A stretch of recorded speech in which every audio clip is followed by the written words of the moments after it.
કારણ કે ગામડામાં લોકો બેઠા હોય તો એને લોકો કહેતા કે ભાઈ આ તું બકરી ક્યાંથી લઈ આવ્યો, આવું ન લઈ આવાય. તો ત્યારે તો લોકો એમ પણ કહેતા કે કદાચ આ ટ્રેક્ટર પર તમે આગળ વધો છો તો એવું થશે કે બધું વેચાઈ જશે પણ તમે આમાં આગળ નહીં વધી શકો. એટલે એ ટાઈમે એન્જિનની વાત કરીએ ને તો રાજકોટમાં પીટર એન્જિન બનતા. એ એન્જિન લઈ આવ્યા, કબાડી માર્કેટ જેને કહેવાય ત્યાંથી ગેરબોક્સ લઈ આવ્યા. એમનું એજ્યુકેશનની વાત કરીએ તો એ 7 ધોરણ સુધી ભણેલા હતા. પહેલું ટ્રેક્ટર જે બન્યું એ કેવું હતું એમ? મને યાદ છે એ ત્યારે રિવર્સ થયું હતું કે 3 ગેરમાં રિવર્સ ચાલતું હતું અને રિવર્સના ગેરમાં આગળ ચાલતું હતું. કારણ કે આખું ખુલ્લું, આગળ એન્જિન, પાછળ ગેરબોક્સ. એટલે 5-7 કરોડના ખર્ચા પછી તમને એ ખબર પડી કે ભાઈ અહીંયા પણ ભાઈ એ જ વસ્તુ કન્સેપ્ટ કામ કર્યો કે જે ઇન્ડિયામાં કામ કરે છે. યસ. એટલે અમને ફોન આવે કે ભાઈ આ ટ્રેક્ટર તમે પાછું લઈ જાઓ, કે નાબાર્ડ એપ્રુવલ હોય તો જ તમને લોન અને સબસિડી બંને મળી શકે. આનું મહત્વ એટલું હોય કે એના ઉપર ટ્રેક્ટરનું આખું પરફોર્મન્સ હોય.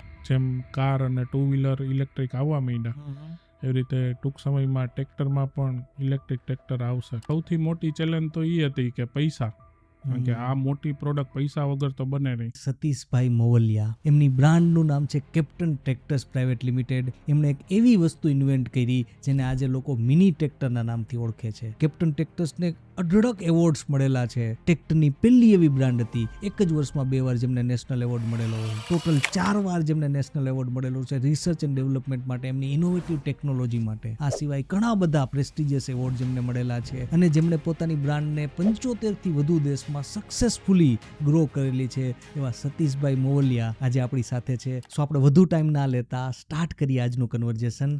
Late us make a difference.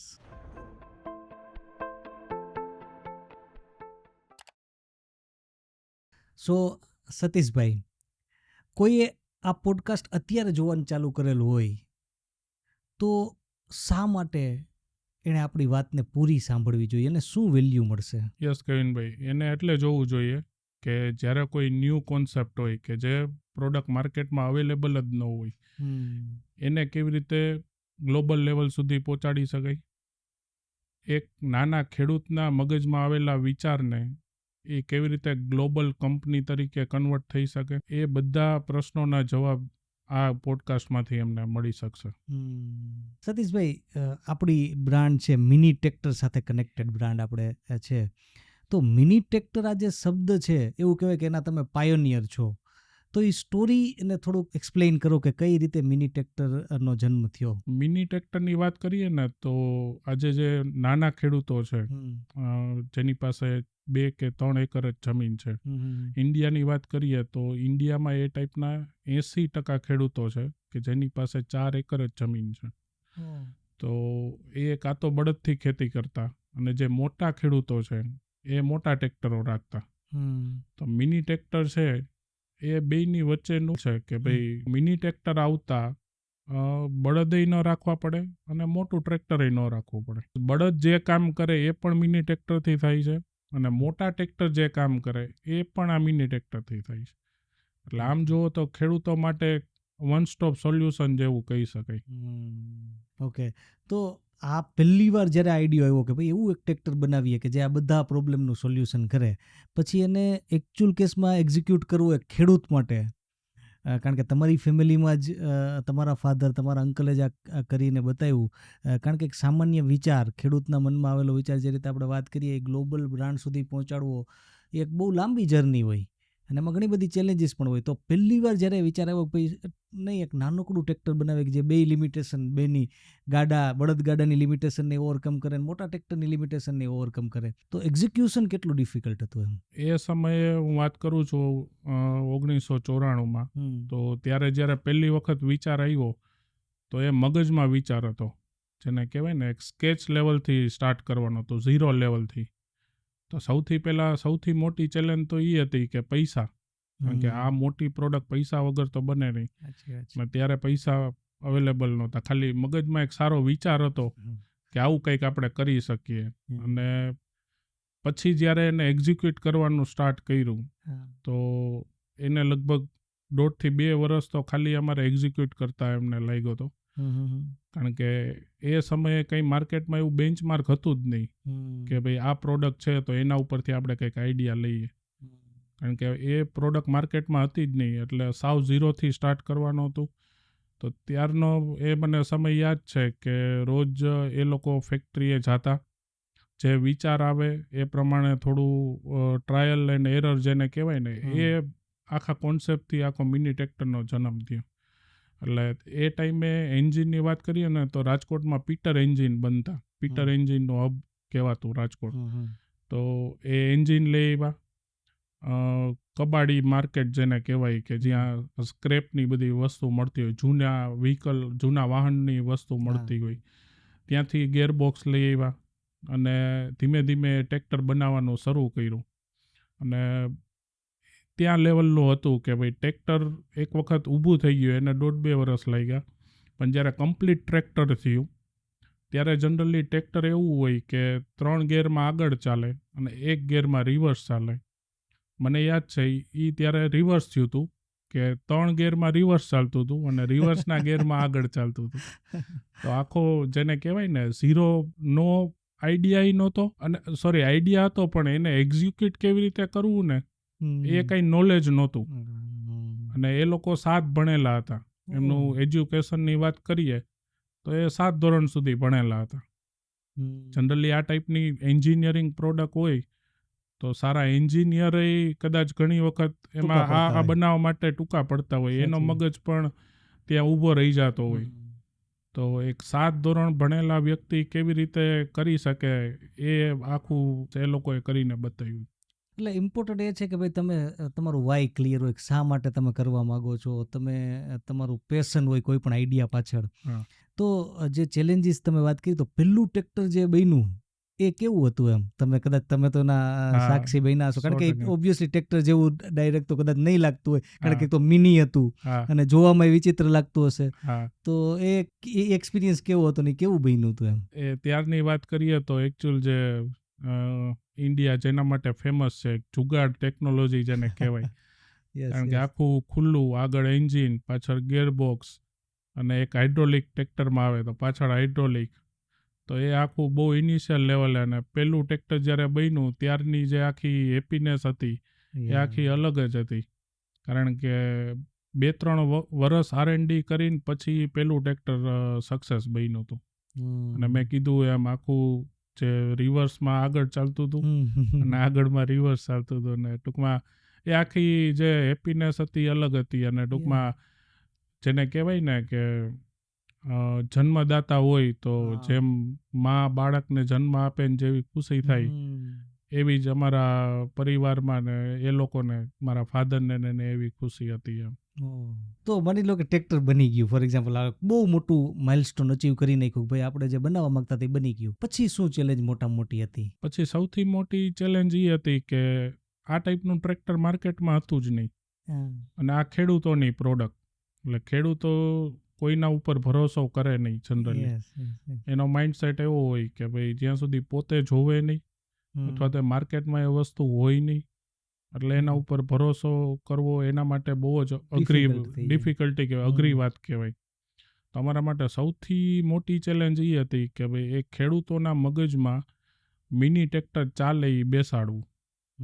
એટલે શરૂઆતની વાત કરીએ તો ત્યારે એવું થતું કે અમે ટ્રેક્ટર કોઈ પણ જગ્યાએ રાખીએ તો 500 લોકો જોવા આવી જાય, કારણ કે આ ટાઈપની પ્રોડક્ટ હતી ને, કુતૂહલ થાય અને નવું લાગે. એટલે ગમે ત્યાં તમે ઊભા રાખો, ટ્રેક્ટર ઊભું રાખો યાર્ડ પાસે કે કોઈ પણ ગામડામાં જઈને ઊભું રાખો, 500 લોકો આવી જાય અને એને ગમે. પણ જ્યારે પછી એમાં તમે એમની સાથે વાતચીત શરૂ કરો તો લોકો એમ કે ના, બહુ સારી વસ્તુ છે, ખરેખર આવી જ જરૂર હતી, લોકોની જરૂરિયાત તો હતી જ. પછી આપણે એને વધારે ડિટેલમાં સમજાવીએ, એમાંથી 10 લોકો એમ કહે કે હા વસ્તુ લેવાય. અને એ 10માંથી તમે જ્યારે એને એકચ્યુઅલ સમજાવો તો 2 જ લોકો એવા હોય કે આ ટ્રેક્ટર લે. એટલે એ 2 લોકો એવા હોય કે જે ગામમાં કંઈક નવું ઇનોવેટિવ વર્ક કરતા હોય, લોકો એને ફોલો કરતા હોય. અને એ જનરલી આમાં એવું હોય કે એક જે વસ્તુ કરતા હોય, એક ખેડૂત જે કરતો હોય, પછી આખા ગામમાં બધા લોકો એને ફોલો કરતા હોય. તો ગામમાં એવા 2 જ વ્યક્તિ હોય કે જે આ નવી ટેકનોલોજી, નવી વસ્તુ એ બધું એડોપ્ટ કરતા હોય, કે જે અપનાવતા હોય.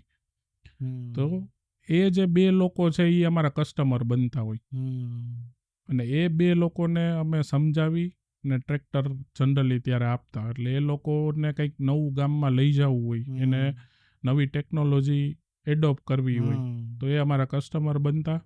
પછી અમે એને સમજાવતા કે આ ટ્રેક્ટર તમે લઈ જાશો, આટલો તમને બેનિફિટ થશે, આટલા તમારા વર્ક થઈ શકશે. પછી એ લોકો લઈને જાય. તો શરૂઆતમાં એવું થતું કે ટ્રેક્ટર લઈને પહોંચે એટલે 4-5 દિવસ થાય એટલે અમને ફોન આવે કે ભાઈ આ ટ્રેક્ટર તમે પાછું લઈ જાઓ. એટલે આપણે પૂછીએ કેમ, શું થયું? તો કે આ તમારું ચાલતું નથી, કે આ નો હાલે તમારા ટ્રેક્ટર એમ. એટલે પછી અમે ત્યાં રૂબરૂ જઈએ અને એને પૂછીએ, બોલો ક્યાં ચલાવું? તો કે આપણા ખેતરમાં. એટલે ખેતરમાં લઈ જઈ, ખેતરમાં એને એકદમ વ્યવસ્થિત ચલાવીને બતાવીએ. પછી આપણે પૂછીએ કે તમે કહેતા હતા ને આ તો નથી ચાલતું, આમાં તો કંઈ પ્રોબ્લેમ નથી. તો કે એકચ્યુઅલી એમાં એવું છે કે જ્યારથી હું આ ટ્રેક્ટર લઈ આવ્યો ને ત્યારથી લોકો મને ખીજવે છે. કારણ કે ગામડામાં લોકો બેઠા હોય તો એને લોકો કહેતા કે ભાઈ આ તું બકરી ક્યાંથી લઈ આવ્યો, આવું ન લઈ આવાય. આના કરતાં ત્યારે છે ને મોટા ટ્રેક્ટર જૂના લોકો લેતા, અને એ ઓછી કોસ્ટમાં મળતા. એટલે લોકો એને એમ કહે કે ભાઈ આના કરતાં મોટું જૂનું ટ્રેક્ટર લઈ લેવાય, આ તારા પૈસા પડી ગયા. એટલે હવે ગામડામાં એ લઈને નીકળ્યા એટલે લોકો એના ઉપર હશે. અને ડિઝાઇન એવી જ હોય. અને એ મેં કીધું એમ, એ લોકો એવા હોય કે જેને લોકો ફોલો કરતા હોય, એટલે એને એક આમ શરમ ફીલ થાય, શરમ આવે કે ભાઈ આ મેં કંઈક ખોટું કામ કર્યું. એટલે શરૂઆતમાં અમને એવા અનુભવ થયા ને પછી અમે લોકોને મેન્ટલી પ્રિપેર કરીને, એટલે જ્યારે અમારી પાસે ખેડૂત આવે કે અમારે લેવું છે તો અમે એને મેન્ટલી પ્રિપેર કરી દેતા કે ભાઈ આ ટ્રેક્ટર તમે લઈને જાશો એટલે ગામમાં કદાચ તમને આવું કહેશે, પણ તમારે એનું સાંભળવાનું નથી. તમારે આ ટ્રેક્ટર બિંદાસ ચલાવવાનું છે. કાંઈ પણ થાય તો તમે અમને ફોન કરજો. કદાચ ટ્રેક્ટરના તમે 2 ટુકડા કરીને દેશો ને તોય અમે પાછા લઈ લેશું. તમે એ ચિંતા કરો માં, તમે આને ચલાવો. બીજું અમે એને એવું કહેતા કે આ છે ને એ નવો કોન્સેપ્ટ છે, એટલે આમાં અમારે તમારો સપોર્ટ જોશે. જો તમે આને સપોર્ટ કરશો તો આ પ્રોડક્ટ છે એ માર્કેટમાં વધારે સારા લેવલે આપણે એસ્ટાબ્લિશ કરી શકશું, અને દરેક ખેડૂતની જરૂરિયાત છે તો આપણે જરૂરિયાત ફૂલફિલ કરી શકશું. હવે માની લો કે નાના ખેડૂતને બીજી એક મેજર સતીશભાઈ તકલીફ આવે કે ભાઈ એને ટ્રેક્ટર લેવું છે પણ એમાં પૈસા નથી, એટલે લોન માટે ક્યાંક જતો હોય. આપણું ટ્રેક્ટર તો નવું હતું તો એમાં તો લોનેબલ ઓબ્વિયસલી નહીં હોય સ્ટાર્ટિંગમાં. તો એ ચેલેન્જ તમારા માટે આવેલી હતી, અને જો આવી હોય તો કઈ રીતે તમે એને ઓવરકમ કરતા? એ ચેલેન્જ એવી હતી કેવિનભાઈ કે કોઈ પણ કંપની ટ્રેક્ટર બનાવે તો એને ગવર્મેન્ટ એપ્રુવલ કરાવવું પડે, અને ગવર્મેન્ટ ઓફ ઇન્ડિયાનું એક ઇન્સ્ટિટ્યૂટ છે ત્યાં એ આખી એપ્રુવલની પ્રોસેસ છે. એટલે જ્યારે અમે પહેલું ટ્રેક્ટર બનાવીને ત્યાં લઈને ગયા તો મિની ટ્રેક્ટર બનાવવા માટેના કોઈ પણ એમાં પેરામીટર હતા જ નહીં, કારણ કે ત્યારે મિની ટ્રેક્ટર હતા નહીં, મોટા ટ્રેક્ટરના હતા. તો એ લોકો આશ્ચર્યમાં પડી ગયા કે આ તમે કેવી વસ્તુ લઈ આવ્યા, આને ટેસ્ટ કેવી રીતે કરવી, અને અમારે લોનેબલ ટ્રેક્ટર બનાવવું હોય, લોન મળે એવું, તો અમારે આનું ટેસ્ટિંગ કરવું પડે. તો એના ઇક્વિપમેન્ટ નહોતા, એનું નોલેજ નહોતું લોકો ત્યાંના લોકોને, ગવર્મેન્ટ ઓફિસરને. તો અમે લઈને ગયા, પછી એ લોકોએ આખું સ્ટડી કર્યું, પછી એ પ્રમાણે અમને ટેસ્ટિંગ કરીને, અને પહેલાં ટ્રેક્ટરનું ટેસ્ટિંગ 1.5 વર્ષે અમને એ સર્ટિફિકેટ આપ્યું. 1.5 વર્ષ સુધી, અને ખેડૂત જે 30 વર્ષ સુધી ન ચલાવે ને એટલું એ લોકો 1.5 વર્ષમાં ટેસ્ટિંગ કરી અને પછી અમને સર્ટિફિકેટ આપ્યું. અને મારા ફાધર એ 1.5 વર્ષ કન્ટિન્યુ ત્યાં રહીને આખું ટેસ્ટિંગ પ્રોસેસ એને થ્રુ કરી, અને આખું ટૂંકમાં ગવર્મેન્ટ એપ્રુવલ કરાવ્યું. હવે ગવર્મેન્ટ એપ્રુવલ થયા પછી આ ટ્રેક્ટર ઉપર લોન મળે, અને પછી એના પછી એક નાબાર્ડની પ્રોસેસ ત્યારે થતી કે નાબાર્ડ એપ્રુવલ હોય તો જ તમને લોન અને સબસિડી બંને મળી શકે. તો એ અમારે આખું ક્લિયર કરતાં 2.5 થી 3 વર્ષ લાગ્યા, કારણ કે ગવર્મેન્ટ પાસે એના કોઈ પેરામીટર જ નહોતા કે આ પ્રોડક્ટને કેવી રીતે ચેક કરવી. કારણ કે ઓબ્વિયસલી નવી પ્રોડક્ટ, હા, એટલે પોતાના નવા પેરામીટર જ એસ્ટાબ્લિશ કરવા પડે તો જ થાય. અને પછી અમે એ લોકોને ગાઈડ કર્યું કે ભાઈ તમે આ ટ્રેક્ટર જ છે, તમે મોટા ટ્રેક્ટર કરો છો તો આ મિની ટ્રેક્ટર છે, કારણ કે એના માટે પણ નવી પ્રોડક્ટ હતી. એટલે જ્યારે નવી પ્રોડક્ટ આવે ત્યારે જેમ કે ને લોકોને ચેન્જ ડિફિકલ્ટ હોય, તો તો એમના માટે ડિફિકલ્ટ હતું કે આને કેવી રીતે ટેસ્ટ કરવું. પણ એના ઉપરથી સતીશભાઈ ખ્યાલ આવે કે જે તમારા ફાધર ને અંકલ જે હતા એ કયા લેવલના પેશનેટ હતા આ આઈડિયા માટે. કારણ કે ઓબ્વિયસલી 2.5-3 વર્ષ સુધી તો ઓબ્વિયસલી એવડું મોટું તો સેલ્સ ના થાય, કારણ કે લોન ના મળતી હોય, પ્રોપર સબસિડી ના મળતી હોય, અને એ જો આઈડિયા માટે એટલા બધા એક્સાઇટેડ ના હોય, એટલા બધા પેશનેટ ના હોય, તો આઈડિયા કદાચ ત્યાં જ મરી ગયો હોય. 100% એમનો એક જ કોન્ફિડન્સ હતો કે ગમે એમ કરીને આપણે આમાં આગળ વધવું છે, એટલે ક્યાંય બેકફૂટ જવાની તો વાત જ નહોતી. દરેક પ્રશ્નોનું સોલ્યુશન કેમ થાય, એનું નિરાકરણ કેમ આવે, એના માટે જ વિચારતા હતા. તમે કીધું એમ ઘણા બધા લોકો ત્યારે કહેતા પણ ખરા, કારણ કે ટ્રેક્ટર ઇન્ડસ્ટ્રી એટલે એક બહુ લાર્જ સ્કેલનો આખો આ પ્રોજેક્ટ છે, અને એ લોકોએ 1.5 કે 2 લાખ રૂપિયાથી આ પ્રોજેક્ટને સ્ટાર્ટ કર્યું હતું. તો ત્યારે તો લોકો એમ પણ કહેતા કે કદાચ આ ટ્રેક્ટર તમે આગળ વધો છો તો એવું થશે કે બધું વેચાઈ જશે પણ તમે આમાં આગળ નહીં વધી શકો. તો ત્યારે આ લોકોનો કોન્ફિડન્સ જ એટલો હતો કે એને બીજું કંઈ સંભળાતું જ નહોતું, એક જ હતું કે આમાં સક્સેસ થવું છે આપણે. અને એટલા માટે જ આ ટાઈપની જે સ્ટોરીઝ છે ને એ લોકો સુધી પહોંચવી બહુ જરૂરી છે, કારણ કે અત્યારે સ્ટાર્ટઅપ કલ્ચર છે, બધા લોકોને કંઈક મોટી બ્રાન્ડ ક્રિએટ કરવી છે, બધા લોકોના ડ્રીમ છે, પણ જ્યારે ચેલેન્જીસ આવે ને ત્યારે એને ઓવરકમ કરવાની જગ્યાએ ક્યાંક બેકફૂટ લઈ લેતા હોય. તો આપણે આ સ્ટોરી ખરેખર એટલા માટે ઇન્સ્પિરેશનલ છે કે 7 પાસ વ્યક્તિ અને એમની પાસે એમનું વિઝન અને એને 100% પોતાના આઈડિયામાં આપી અને એમણે કરી બતાવ્યું, એમણે અચીવ કરીને બતાવ્યું. ને એટલા માટે જ આ જે વાત છે એ દરેક વ્યક્તિએ ખરેખર સમજવી જરૂરી છે આ સ્ટોરીને. તો સતીશભાઈ, એકવાર માની લો કે એને લોનેબલ થઈ ગયું, સબસિડી મળી ગઈ, ઓકે થઈ ગયો, બરાબર, તો પછી શું ચેલેન્જ હતી? શું બીજા કોમ્પિટિશન ત્યારે આવેલી? શું બીજા લોકો મિની ટ્રેક્ટરના બિઝનેસમાં એન્ટર થયા? કારણ કે પછી બધાને લુક્રેટિવ માર્કેટ લાગ્યું, જે સ્ટાર્ટિંગની હડલ હોય એ તો તમે ઓલરેડી ક્રોસ કરી નાખી હોય. રાઈટ. તો પછીનો સમય કેવો હતો એમ કરવાનું સ્ટાર્ટ કર્યું, મીન્સ લોકો સુધી અમે પહોંચ્યા. એટલે ત્યારે તો અમારું મેજર માર્કેટ સૌરાષ્ટ્રનું જ હતું અને ગુજરાત મેજોરિટી આપણે કહી શકીએ. તો ગુજરાતમાં અમે એવી રીતે એસ્ટાબ્લિશ કરવાનું સ્ટાર્ટ કર્યું, બધે ડીલર્સ એપોઇન્ટ કર્યા, પ્લસ ખેડૂતોને જેમ મેં કીધું એમ એક ખેડૂત લઈ જાય તો એને કોન્ફિડન્સ અપાવવો, કારણ કે નવી પ્રોડક્ટ છે. તો ત્યારે અમારે એવું થતું કે સિઝન હોય ત્યારે એક ગામમાં એક ટ્રેક્ટર જાય, પછી બીજા ખેડૂતને લેવું હોય પણ એની ટ્રસ્ટ ન આવે. ટ્રસ્ટ શું કામ ન આવે? કારણ કે એ લોકોને 3 સિઝનમાં ટ્રેક્ટરનો ઉપયોગ કરવાનો હોય. શિયાળુ પાકમાં ચલાવવાનું હોય, ઉનાળુ ખેતીમાં ચલાવવાનું હોય, ચોમાસામાં વાવણીમાં ચલાવવાનું હોય. તો જ્યારે કોઈ એક ખેડૂત લઈને જાય ટ્રેક્ટર તો એને 10 લોકો જોતા હોય, અને 1 વર્ષ સુધી એ લોકો એને જોતા કે ભાઈ શિયાળુ પાકમાં આ ટ્રેક્ટર કેવું ચાલ્યું, ઉનાળુ પાકમાં કેવું ચાલ્યું, ઉનાળાની ખેતીમાં કેવું કામ આપ્યું, ચોમાસામાં કેવું ચાલ્યું, એ ઓબ્ઝર્વ કરે. પછી બીજા વર્ષે અમને ત્યાંથી બીજા 2 કે 4 ટ્રેક્ટરના ઓર્ડર મળે, ઇન્ક્વાયરી મળે, પછી એ લોકો ચલાવે. પછી ધીમે ધીમે એ ગામમાં અમારા 8, 10, 12 એવી રીતે આજે ઘણા બધા ગામ એવા છે કે ત્યાં ઓનલી કેપ્ટન ટ્રેક્ટર જ છે, અને 100+, 200 જેવા, 100 ઉપર ટ્રેક્ટર હોય, 200 ઉપર ટ્રેક્ટર હોય, એવા ઘણા બધા ગામ. એટલે એ બતાવે માઉથ પબ્લિસિટીનું ઇમ્પોર્ટન્સ કેટલું છે આ ટાઈપની પ્રોડક્ટમાં. રાઈટ. અને બીજો એ મેજર પોઈન્ટ હતો કે ભાઈ અમે ખેડૂતોને સર્વિસ છે ને એ ઓન ફાર્મ સર્વિસ આપતા, કારણ કે જનરલી ઓટોમોબાઈલમાં એવી પ્રેક્ટિસ છે કે ભાઈ કંઈ પણ તમારું વ્હીકલ બગડે તો એને વર્કશોપ સુધી લઈ આવવાનું. તો અમે એક કોન્સેપ્ટ આખો ચેન્જ કર્યો હતો કે ભાઈ કોઈ પણ ફાર્મરનો, ખેડૂતનો કોલ આવે કે અમારા પ્રોબ્લેમ છે, તો અમારો મિકેનિક ત્યાં જઈને ઓન ફાર્મ એને સર્વિસ આપતો.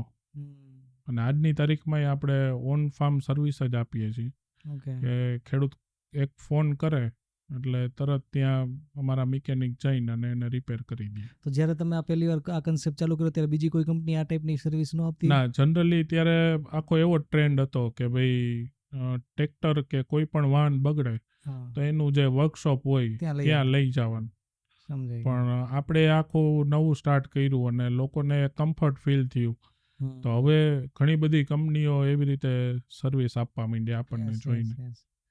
તો તમે આ જર્નીમાં તમે કોમ્પિટિશન ક્યાંય પિક્ચરમાં આવી, કયું એવું સ્ટેજ હતું જ્યાં તમે ફીલ કર્યું કે ના હવે તો મલ્ટિપલ બ્રાન્ડ્સ આવે છે, અને હવે કંઈક અલગ વિચારવું પડશે, તો એ કોમ્પિટિશનનો શું રોલ હતો આ જર્નીમાં? કોમ્પિટિશનની વાત કરીએ ને કેવિનભાઈ, તો એ સમયમાં એવું હતું કે સૌરાષ્ટ્ર અને ગુજરાતમાં ધીમે ધીમે બીજા જે ટ્રેક્ટરો આવતા, મોટા ટ્રેક્ટરો, એનું વેચાણ થોડું થોડું ઘટવા માંડ્યું. એટલે એ લોકોએ સર્વે સ્ટાર્ટ કર્યો કે ભાઈ આનું કારણ શું એમ. ઓકે. તો એ લોકોના સર્વેમાં એવું આવ્યું કે આ મિની ટ્રેક્ટર છે એ અત્યારે ખૂબ જ ચાલી રહ્યા છે. યસ. બીજું એવું હતું કે લોકો મોટા જૂના ટ્રેક્ટર પણ લઈ આવતા. તો એ લોકોને, ખેડૂતને એવું લાગ્યું કે મોટું જૂનું લેવું એના કરતાં મિની ટ્રેક્ટર લઈએ તો એ આપણને સારું એટલે પડે. એક્સેપ્ટન્સ આવવા માંડ્યું લોકોમાં. એક્સેપ્ટન્સ લોકોમાં આવવા માંડ્યું. એટલે મોટી કંપનીએ બધાએ સર્વે સ્ટાર્ટ કર્યા. મોટી ને એટલે ગ્લોબલ ને ગ્લોબલ, હા, national. બધી MNC જે કહેવાય એ ટાઈપની. અને પછી એ લોકોએ ધીમે ધીમે આ ટાઈપની પ્રોડક્ટ લઈ આવવાનું સ્ટાર્ટ કર્યું. ઓકે. તો અત્યારે ઓલમોસ્ટ જેટલી કંપની છે એ બધા આપણને બેન્ચમાર્ક કરીને અને હવે માર્કેટમાં લઈ આવવા માંડ્યા. ઓકે. મિની ટ્રેક્ટરની પ્રોડક્ટ. અને કોમ્પિટિશન આવી, ફોર એક્ઝામ્પલ પહેલાં તમે એકલા જ હતા, બરાબર, તમે કોઈ હતા નહીં, કોમ્પિટિશન આવી પછી તમારી રણનીતિમાં શું ફેરફાર આવ્યો, સ્ટ્રેટેજીમાં? કારણ કે ઓબ્વિયસલી જ્યારે તમે એક છો, તમારે એક્સેપ્ટન્સ આપવાનું ત્યારે અલગ સ્ટ્રેટેજી હોય. જ્યારે મલ્ટિપલ બ્રાન્ડ પિક્ચરમાં આવે તો એની સામે ટકી રહેવા માટે અથવા એની સામે તમારે ટૂંકમાં પોતાની જાતને અલગ સાબિત કરવા માટે તમે શું કર્યું એમ? ત્યારે આમ જોઈએ ને તો અમારી કંપનીના જે ડીલરો હતા એ એકદમ, જેને કહેવાય ને, જે મોટી કંપની આવી એટલે ઓબ્વિયસલી એ લોકો તો મોટી રીતે જ અને એકદમ મોટા અવાજ સાથે માર્કેટમાં આવ્યા. અને એ પણ ઓછા ભાવથી. કારણ કે એમનું બ્રાન્ડિંગનું બજેટ હોય, બ્રાન્ડિંગનું બજેટ હોય, પ્લસ મોટી કંપનીઓ એટલે લોકો એક લેવલનો એના ઉપર વિશ્વાસ કરે. તો અમારી સાથે લોકો હતા એને એક ડર બેસી ગયો કે ભાઈ હવે શું થશે એમ. તો ત્યારે અમે એ લોકોને એવું કીધું કે આપણે એક સારી સર્વિસ આપવાની છે, સારી પ્રોડક્ટ આપવાની છે. એટલે માર્કેટમાં સારી ક્વોલિટી આપશું, આપણે સારી સર્વિસ આપશું, એટલે 100% આપણે જ જીતશું. તો એક સમય એવો આવ્યો કે શરૂઆતમાં જે થોડોક ડર હતો એ ધીમે ધીમે ઓછો થતો ગયો. અને લોકોને પણ એક ટ્રસ્ટ લેવલ વધ્યું કે આ લોકો ખરેખર જે પ્રોડક્ટ બનાવે છે એકદમ સારી ક્વોલિટી છે, જેવું જોઈએ છે એવું જ આ કંપની આપે છે. અને બીજી કંપનીઓ કરતાં આપણું જુદું એ હતું કે આપણી ક્વોલિટી હતી એ એટપાર હતી એમ. જે MNC કંપની હતી એને કમ્પેરમાં આપણી જે ક્વોલિટી હતી એ ખૂબ જ સારી હતી. એટલે આપણે એ માર્કેટમાં ટકી શક્યા અને લોકોને એક લેવલનો સારો ટ્રસ્ટ આવ્યો. અને કોમ્પિટિશન આવવાથી માર્કેટ વધ્યું જનરલી. નહીંતર લોકોને એવો ડર હોય કે હવે આપણું શું થશે એમ. પણ આ નવો કોન્સેપ્ટ હતો એટલે અમારા માટે ઓપોર્ચ્યુનિટી હતી. જ્યારે મોટી કંપની આ પ્રોડક્ટમાં આવે તો ખેડૂતને એક્સેપ્ટન્સ લેવલ ખેડૂતનું વધી ગયું. અને ખેડૂત જે આપણે કહેતા હતા એ કંપની કહેવા માંડી તો ખેડૂતને એવું લાગ્યું કે ના, આ વસ્તુ ખરેખર લેવાય એમ. પછી તો આમાં એવું છે કે દરિયો છે, તમે સારી ક્વોલિટી, સારી સર્વિસ આપો તો લોકો તમને એક્સેપ્ટ કરવાના જ છે. અને અમારો એ મેઇન પહેલા સૌથી જેમ કહેવાય કે પાયાના જે કહેવાય એ 2 ફેક્ટર અમારા સ્ટ્રોંગ હતા, ક્વોલિટી અને સારી પ્રોડક્ટ, સારી સર્વિસ. હવે સતીશભાઈ, જનરલી શું થાય કે જે આપણે લોકલ બ્રાન્ડ તરીકે કામ કરતા હોય, આપણે નાનેથી ચાલુ થયા હોય, હવે એની સામે જ્યારે કોઈ મોટી બ્રાન્ડ આવે કે જે નેશનલ લેવલની બ્રાન્ડ આવે ત્યારે ઓબ્વિયસલી આપણને ટેન્શન આવે. એઝ અ બિઝનેસ ઓનર તરીકે આપણે એમ થાય કે ભાઈ શું કરવું, અથવા આપણા માટે એક ચેલેન્જ હોય, બરાબર. તો એઝ અ કેપ્ટન તરીકે તમે તમારી જાતને ડિફરન્શિએટ કઈ રીતે કરી? કંઈ એવા, માની લો કે કંઈ એવા નવી સ્ટ્રેટેજી કે જે લોકો ના વિચારતા હોય, જે તમે કરી બતાવ્યું, કંઈ એવી, માનો કે ઓબ્વિયસલી તમે કીધું પ્રોડક્ટ અને સર્વિસ ઉપર તમે કામ કરતા જ, પણ એમાં માઇક્રો લેવલમાં આપણે, કારણ કે અત્યારે આ આપણું જે માહિતી છે ઘણા બધા લોકો સાંભળતા હશે, જે ઘણા બધા એવા બિઝનેસમેન કે જેમને પણ ક્યાંક ને ક્યાંક ચેલેન્જનો સામનો કરતા હોય, તો આપણે ડિફરન્શિએટ કઈ રીતે કરી માઇક્રો લેવલમાં એમ? ડિફરન્શિએટની વાત કરીએ ને તો કેવિનભાઈ, ત્યારે અમારી પાસે સૌથી મોટું ટૂલ એ હતું કે અમે કસ્ટમરના ફીડબેક અમે લેતા ને એ જાણતા કે લોકોની શું પ્રોબ્લેમ છે, લોકોને ખેતીમાં શું પ્રોબ્લેમ થઈ છે. તો અમે અમારું ટ્રેક્ટર અમારી પાસે જે છે એના કરતાં લોકોને કેવું જોઈએ છે, લોકોને શું હજી અગવડતા પડે છે અમારા ટ્રેક્ટરમાં, અથવા એની શું પ્રોબ્લેમ છે એ લોકોનો, અને એમાં આપણે આપણા ટ્રેક્ટરથી એને કેવી રીતે એનું નિરાકરણ આપી શકીએ, એનું સોલ્યુશન આપી શકીએ. એના માટે અમે સતત કસ્ટમરના ફીડબેક લેતા, એ ફીડબેક ઉપરથી આખી પ્રોડક્ટ અમે કસ્ટમાઇઝ કરતા. એટલે અમારું ટ્રેક્ટર તમે આજની તારીખમાં જુઓ તો અમારી પાસે ક્રોપ બેઝ, કે ભાઈ તમારી પાસે કયો પાક છે, તમે મને એમ કહો કે મારી પાસે કપાસ છે, તો કપાસનું ટોટલી સોલ્યુશન હું તમને આપી શકું, મીન્સ અમારી કંપની આપી શકે, કે ભાઈ વાવવાથી લઈને વાઢવા સુધીનું ટોટલી સોલ્યુશન. એવી રીતે ક્રોપ બેઝ અમે સોલ્યુશન આપેલા છે બધા ક્રોપમાં. પછી તમે એમ કહો મારી પાસે મગફળી છે, તો એનું પણ મગફળી વાવવાથી લઈને વાઢવા સુધીના ટોટલી જે એના ઇક્વિપમેન્ટ આવે, એના ઓજાર આવે જે ટ્રેક્ટરની પાછળ લાગે, તો એ બધા અમે ડેવલપ કર્યા. હવે ટ્રેક્ટર છે ને એ પાવર યુનિટ છે. જેમ કે તમારી પાસે કંઈ સારો સ્માર્ટફોન હોય, પણ જો એમાં પ્રોપર એપ્લિકેશન ન હોય તો એનો કંઈ યુઝ ન રહે, તમે જસ્ટ વાત કરીને કટ કરી શકો બસ. પણ જો એમાં પ્રોપર એપ્લિકેશન હોય તો તમે એનો મેક્સિમમ યુઝ કરી શકો. એવી જ રીતે ટ્રેક્ટર છે એ પાવર યુનિટ છે, અને એની પાછળ જે ઓજાર લાગે એનાથી એ ટ્રેક્ટરનું યુટિલાઇઝેશન વધી શકે. તો અમે એના ઉપર 100થી વધારે ઇમ્પ્લિમેન્ટ્સ જુદા જુદા ડેવલપ કર્યા. તો એમાં વાવવાથી લઈને વાઢવા સુધી, પ્લસ જે કોમર્શિયલ વર્ક કે જે જનરલી ટ્રેક્ટરમાં કોઈ વિચાર્યું જ ન હોય, એ ટાઈપના અમે બધા ઇક્વિપમેન્ટ એની પાછળ ડેવલપ કર્યા. તો એનાથી ફાયદો એ થયો કે ખેડૂત છે ને એ 365 દિવસ આ ટ્રેક્ટર ચલાવી શકે, મિની ટ્રેક્ટર. જનરલી મોટું ટ્રેક્ટર હોય તો એની અમુક લિમિટેશન આવી જાય, જેમ કે ચોમાસામાં મોટું ટ્રેક્ટર ન ચાલે. તો જેમ મેં કીધું, મોબાઈલ છે એ સ્માર્ટફોન છે, અને એમાં જેમ પ્રોપર એપ્લિકેશન આપણે યુઝ કરીએ તો એનો યુઝ થઈ શકે. એવી રીતે ટ્રેક્ટર છે તો એમાં ઓજાર છે એનું મહત્વ ઘણું વધારે હોય. તો અમે એમાં 100થી વધારે જુદા જુદા ઓજાર ડેવલપ કર્યા, જેનેથી એ ટ્રેક્ટરનું સૌથી વધારે યુટિલાઇઝેશન થઈ શકે, ખેડૂત એને 365 દિવસ ચલાવી શકે.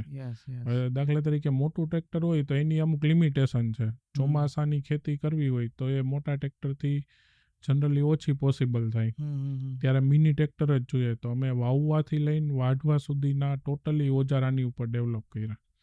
એ સિવાય કોમર્શિયલ યુઝ, કે જ્યારે ખેતીનું કામ છે જ નહીં, ખેડૂત ફ્રી છે, તો એ કોમર્શિયલ જેમ કે ટ્રોલીમાં ચલાવી શકે, મિની લોડર આના ઉપર ડેવલપ કર્યું. તો એ કોમર્શિયલ કામ નાના મોટા કરવા હોય. લોડરથી એવું થાય કે ગામમાં દેશી ખાતર ભરવું હોય તો એના માટે મજૂર જોઈ. તો જ્યારે આ મિની લોડર હોય તો એ મિની લોડર જનરલી મોટા ટ્રેક્ટરમાં જ ચાલતા. તો અમે એના ઉપર ડેવલપ કર્યું તો એ 20 માણસનું કામ એકલું મિની ટ્રેક્ટર કરી શકે. તો આજની તારીખમાં લેબર ક્રાઇસિસ તો દિવસે દિવસે વધતા જાય છે. જેમ આપણે ઇન્ડસ્ટ્રીમાં વધે છે એવી જ રીતે ખેતીમાં મજૂર મળતા નથી હોતા, અને જ્યારે જરૂર હોય ત્યારે એક જ સાથે બધા ખેડૂતને જરૂર પડે, તો ત્યારે અછત વધારે હોય છે. તો ત્યારે આ બધા જે બીજા જુદા જુદા જે અમે ઇક્વિપમેન્ટ ડેવલપ કર્યા, એનાથી ફાયદો એ થયો કે મિની ટ્રેક્ટર છે એ 365 દિવસ ચાલી શકે. તો જ્યારે આ ટ્રેક્ટર લેવાવાળો જે અમારો વર્ગ છે, ખેડૂત વર્ગ, એ નાનો ખેડૂત છે જેમ મેં કીધું એમ, તો એને આ જ્યારે ફ્રી ટાઈમ હોય ત્યારે એ જો આવી રીતે ભાડાથી ખેતી કરે તો એને ફાયદો થાય, અને એનું અર્નિંગ વધે, પ્લસ એને જે એની કોસ્ટ એને ઇન્વેસ્ટ કરેલી છે એ બહુ ઓછા સમયમાં એને રિપેર થઈ જાય, રિકવર થઈ જાય.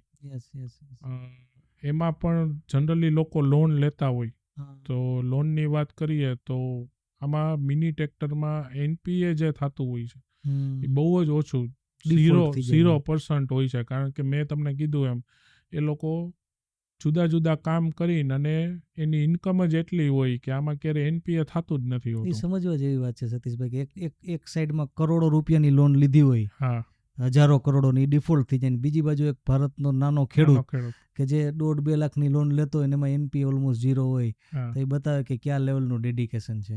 એટલે એના માટે તો ચિંતા એ જ હોય કે હું જલ્દી આ લોન ભરીને અને આમાંથી હું બહાર નીકળું. તો અમે આખા બધા ઇક્વિપમેન્ટ ડેવલપ કર્યા, એનાથી લોકો એની ઇન્કમ એની એટલી વધે છે, પ્લસ એનો જે કોસ્ટિંગ છે એ બહુ નોમિનલ લાગે છે. કારણ કે Yes. મિની ટ્રેક્ટર હોવાથી આનું ફ્યુલ કન્ઝપ્શન છે એ એકદમ ઓછું હોય છે મોટા ટ્રેક્ટરની કમ્પેરમાં. પ્લસ એની ઓપરેશનલ કોસ્ટ સાવ ઓછી હોય છે. એ જ રીતે મેન્ટેનન્સ કોસ્ટ, જ્યારે કંઈ પણ એને રિપેર કરાવવું હોય તો હવે દાખલા તરીકે મોટા ટ્રેક્ટરના ટાયર ચેન્જ કરે તો એને 25-30 હજાર રૂપિયા જોઈએ 2 ટાયર ચેન્જ કરવામાં. એ જ મિની ટ્રેક્ટરમાં ચેન્જ કરે તો એને 12 થી 15 હજારમાં એ ચેન્જ થઈ જાય. તો ઓલમોસ્ટ અડધી કોસ્ટ લાગે.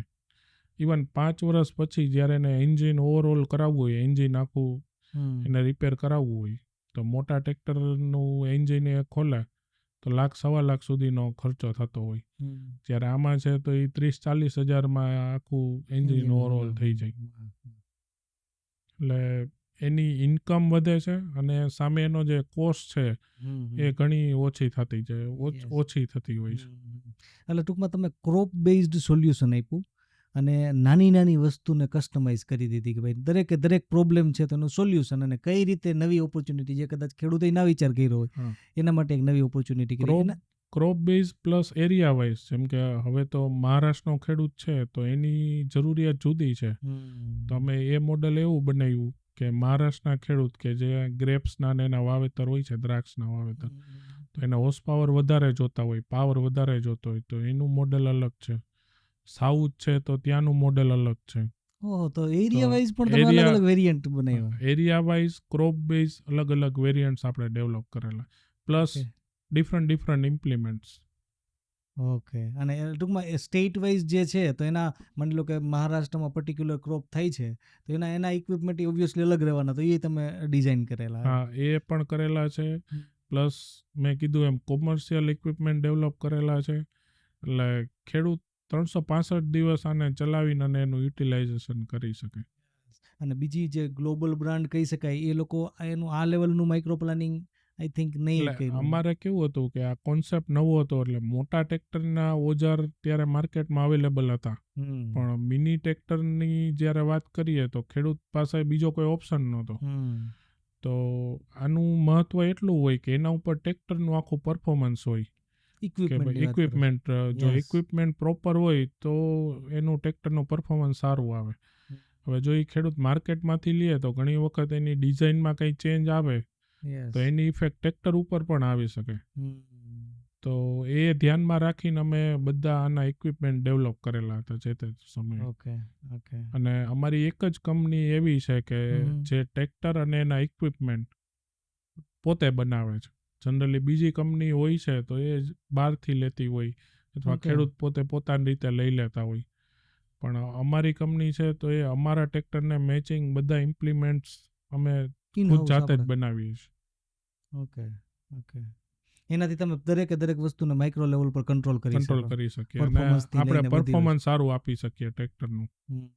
હવે માની લો કે એક લેવલ સુધી તમે માનો કે પેનિટ્રેશન ચાલુ થઈ ગયું, એક લેવલ સુધી તમારો ગ્રોથ ચાલુ થઈ ગયો કે ઠીક છે હવે બધાનું એક્સેપ્ટન્સ આવી ગયું, પછી એક્સપાન્શનની વાત આવી ત્યારે ઇન્ડિયા બહાર આપણે જઈ શકીએ અથવા ઇન્ડિયા બહાર પણ આપણું એક્સેપ્ટન્સ હોઈ શકે એક ઇન્ડિયન બ્રાન્ડનું, એ તમને કઈ રીતે વિચાર આવ્યો અને એઝ અ ટ્રેક્ટરને એક્સપોર્ટ કરવું એ વિચારને તમે કઈ રીતે એક્ઝિક્યુટ કર્યો?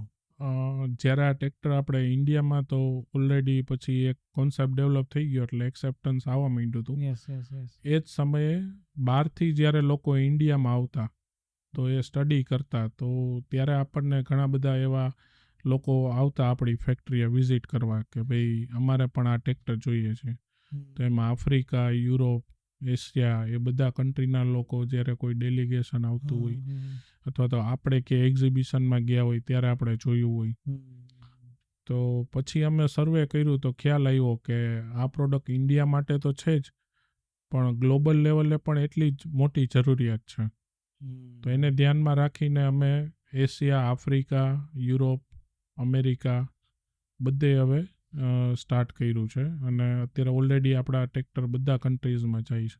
75+ કન્ટ્રીમાં અત્યારે આપણે એક્સપોર્ટ કરીએ છીએ. તો એ સ્ટાર્ટિંગ ઇન્ડિયામાં ટ્રેક્ટરની ડિમાન્ડ જે રીતે કીધું સ્ટેટ વાઇઝ અલગ ડિમાન્ડ છે, ક્રોપ વાઇઝ અલગ ડિમાન્ડ છે, તો ગ્લોબલી જ્યારે તમે કામ કરતા હોય ત્યાં તો ગ્લોબલી ઓબ્વિયસલી ત્યાં પણ ડિમાન્ડ ને ત્યાં પણ રિક્વાયરમેન્ટ અલગ જ હોવાની. તો એ કન્ટ્રીની રિક્વાયરમેન્ટ અને એના ત્યાંના લોકોની રિક્વાયરમેન્ટને તમે મેચ કરવા માટે શું કર્યું અને પહેલી વાર જ્યારે એક્સપોર્ટ કરતા હતા ત્યારે શું તમને ચેલેન્જ આવી? ત્યારે તો કેવું હતું કેવિનભાઈ કે આપણી પાસે જે પ્રોડક્ટ હતી એ આપણે એક્સપોર્ટ કરી. તો પછી આપણે એક વખત ત્યાં પ્રોડક્ટ પહોંચી, પછી અમારી ટીમે ત્યાં વિઝિટ કરી, એનો સર્વે કર્યો. ત્યારે ખ્યાલ આવ્યો કે હજી આ પ્રોડક્ટમાં આપણે ઘણા બધા ચેન્જીસ કરવા પડશે. આજથી 10 વર્ષ પહેલાં અમે યુરોપના એક એક્ઝિબિશનમાં, જે વર્લ્ડનું મોટામાં મોટું એક્ઝિબિશન થાય છે ઇટલીમાં, એમાં અમે પાર્ટિસિપેટ કર્યું હતું. અને ત્યારે અમે અમારી પાસે જે પ્રોડક્ટ હતી એ જ અમે લઈને ત્યાં ગયા હતા. તો ત્યાંના લોકોએ પ્રોડક્ટ સારી કીધી, પણ એને જે રિક્વાયરમેન્ટ હતી એ આમાં ફૂલફિલ નહોતી થતી. તો એ આખું યુરોપનું માર્કેટ છે એ ઇન્ડિયાથી સ્ટાન્ડર્ડ વાઇઝ ઘણું હાઈ છે. સેફટી અને સ્ટાન્ડર્ડ એના આખા ડિફરન્ટ છે. તો ફર્સ્ટ ટાઈમ અમે ગયા ત્યારે એનું એપ્રુવલ લીધું, તો એમાં ઓલમોસ્ટ અમે એક્ઝિબિશનમાં પાર્ટિસિપેટ કર્યું પ્લસ એનું એપ્રુવલ, ઓલમોસ્ટ તમે ગણો ને 5-7 કરોડનો એક્સપેન્સ અમે કર્યો. એક્ઝિબિશન અને ત્યાંના યુરોપિયન નોર્મ્સ પ્રમાણે જે એનું હોમોલોગેશન કરાવવું પડે, એનું એપ્રુવલ કરાવવું પડે. તો એ જ્યારે અમે પ્રોડક્ટ અમારી પાસે જે હતી એ લઈને પહોંચ્યા તો ત્યાંના લોકોએ એક્સેપ્ટ ન કર્યું, કારણ કે એની જે રિક્વાયરમેન્ટ હતી એ આખી અલગ હતી. તો અમે પછી આખું ત્યાંય એ જ લેવલે સર્વે કર્યું કે લોકોને કેવી પ્રોડક્ટ જોઈએ છે, ત્યાંના લોકોની રિક્વાયરમેન્ટ શું છે, ત્યાંના લોકોને હજી આમાં શું આપણે બેસ્ટ આપી શકીએ. પછી એ સર્વે કર્યા પછી અમે આખી નવી પ્રોડક્ટ ત્યાંના માટે ડેવલપ કરી. મીન્સ અમે ફર્સ્ટ ટાઈમ ગયા હતા એ તો ટોટલી અમારું જે કંઈ અમે એક્સપેન્સ કર્યો એ ખાલી શીખવા મળ્યું કે આ પ્રોડક્ટ અહીંયા નહીં ચાલે એમ. એટલે 5-7 કરોડના ખર્ચા પછી તમને એ ખબર પડી કે ભાઈ અહીંયા પણ ભાઈ એ જ વસ્તુ કન્સેપ્ટ કામ કર્યો કે જે ઇન્ડિયામાં કામ કરે છે. યસ. અને પછી અમે ત્યાં જેવી જોઈ છે એવી જ પ્રોડક્ટ અમે અહીંયા તૈયાર કરી બહુ શોર્ટ ટાઈમમાં. અને અમારી R&D ટીમે ખૂબ જ એના ઉપર વર્ક કર્યું. અને 2 વર્ષ પછી, એ જનરલી 2 વર્ષે એક્ઝિબિશન થતું હોય, 2 વર્ષ પછી અમે ત્યાં પાછું જે એક્ઝિબિશન હતું એમાં એ પ્રોડક્ટ મૂકી, નવું આખું મોડેલ બનાવીને. પછી લોકોએ એક્સેપ્ટ કર્યું અને પછી અમને સારી એવી સક્સેસ મળી. તો આજની તારીખમાં યુરોપના ઓલમોસ્ટ બધા કન્ટ્રીમાં આપણું નેટવર્ક છે. અને ઇન્ડિયામાંથી યુરોપમાં એક્સપોર્ટ કરતી હોય એવી ઇન્ડિયાની 5 જ કંપની છે અને એમાંની આપણે એક છીએ. અને એમાંય આપણે ટોપ 3માં છીએ એઝ એ એક્સપોર્ટર તરીકે. જોરદાર અચીવમેન્ટ. અને એના ઉપરથી એક સાબિત થાય સતીશભાઈ વસ્તુ કે ભાઈ માર્કેટિંગના અથવા બ્રાન્ડિંગના ફંડા બધે સેમ જ છે. ઇન્ડિયા હોય, ઇન્ડિયાનું કોઈ પણ નાનું સ્ટેટ હોય કે ગ્લોબલી કોઈ પણ દેશ હોય, કે ભાઈ કસ્ટમરની રિક્વાયરમેન્ટને પ્રોપરલી અન્ડરસ્ટેન્ડ કરવાની, એના પ્રોબ્લેમને આઈડેન્ટિફાઈ કરવાના અને એનું સોલ્યુશન જો તમે આપી શકો તો એ રિઝલ્ટ ઓરિએન્ટેડ થાય. નહીંતર શું થાય કે તમે એફર્ટ કરો પણ એનું પ્રોપર રિઝલ્ટ ના મળે, પૈસાનો દુવાડો થઈ જાય. રાઈટ, 100%. તો ત્યાં સેફટી નોર્મ્સની તમે વાત કરી તો એ થોડુંક ક્યુરિયોસિટી જનરેટ કરવાવાળો ટોપિક છે. કે હમણાં હું એક ન્યૂઝપેપર આર્ટિકલ વાંચતો હતો, ત્યાં કોઈ એક ચકડોળમાં એક છોકરો બેઠો હતો, 104 કિલો સમથિંગનો હતો ને એને બેસાડ્યો અને પડી ગયો અને એક્સપાયર થઈ ગયો. તો ત્યાંની ગવર્મેન્ટે જે કંપની હતી એમની ઉપર 2200 કરોડ પ્લસનો અને કીધું કે આપો તમે આ ફેમિલીને. સો આ લેવલના હાઈ સેફટી સ્ટાન્ડર્ડની જ્યારે વાત આવે ત્યારે કોઈ એક પર્ટિક્યુલર પ્રોડક્ટને એક્સપોર્ટ કરવી એ હંમેશા એક ચેલેન્જિંગ વસ્તુ છે. તો ત્યાંના સેફટી નોર્મ્સ ઇન્ડિયા કરતાં કઈ રીતે અલગ છે, થોડુંક એ જાણવા. સેફટી વાઇઝ યુરોપિયન સ્ટાન્ડર્ડ છે ને એ ઘણા હાઈ છે અને ઇવન ઇન્ડિયા પણ એને જ ફોલો કરે છે. અને ટ્રેક્ટરમાં સેફટીની વાત કરીએ તો જેમ કારમાં સીટ બેલ્ટ કમ્પલસરી છે, એમ ટ્રેક્ટરમાં યુરોપના 100% ટ્રેક્ટરમાં સીટ બેલ્ટ કમ્પલસરી છે. ટ્રેક્ટરમાં સીટ બેલ્ટ જરૂરી છે. 23-24 કિલોમીટર ઝડપે જતું હોય તો સીટ બેલ્ટ જરૂરી છે. પ્લસ એની ઉપર એક ROPS લાગે કે રોલ ઓવર પ્રોટેક્શન ગાર્ડ જેને કહેવાય. જનરલી ઘણી વખત કેવું હોય કે ટ્રેક્ટર આડાવડા રસ્તામાં ચાલતું હોય તો ટ્રેક્ટર ઘણી વખત પલટી મારી જાય. તો એ ROPS હોય એનાથી જે ડ્રાઈવર સીટ બેલ્ટ પહેરીને બેઠો હોય તો એ ઇન્જર્ડ ના થાય, એની સેફટી પૂરેપૂરી રહે. એ ત્યાં કમ્પલસરી છે યુરોપમાં, ઇવન યુએસમાં કમ્પલસરી. ડિઝાઇન એ રીતની તમારે રાખવી પડે એમ થયું ને. હા, એ જ પ્રમાણે તમારું ટ્રેક્ટર હોય તો જ ત્યાં તમને સર્ટિફિકેશન એનું એપ્રુવલ મળે. એનું સર્ટિફિકેટ મળે. ટ્રેક્ટર પલટી મારી જાય તો કંઈ ન થાય પછી ડ્રાઈવરને કંઈ ન થાય, સીટ બેલ્ટ પહેરેલો હોય ને તો એ ઇન્જર્ડ ઓછો થાય. ઓછો થાય. જનરલી કેવું હોય કે ટ્રેક્ટર પલટી મારે તો સૌથી પહેલા આખા ટ્રેક્ટરનો વજન છે એ વ્યક્તિ ઉપર આવી જાય, ડ્રાઈવર ઉપર આવી જાય.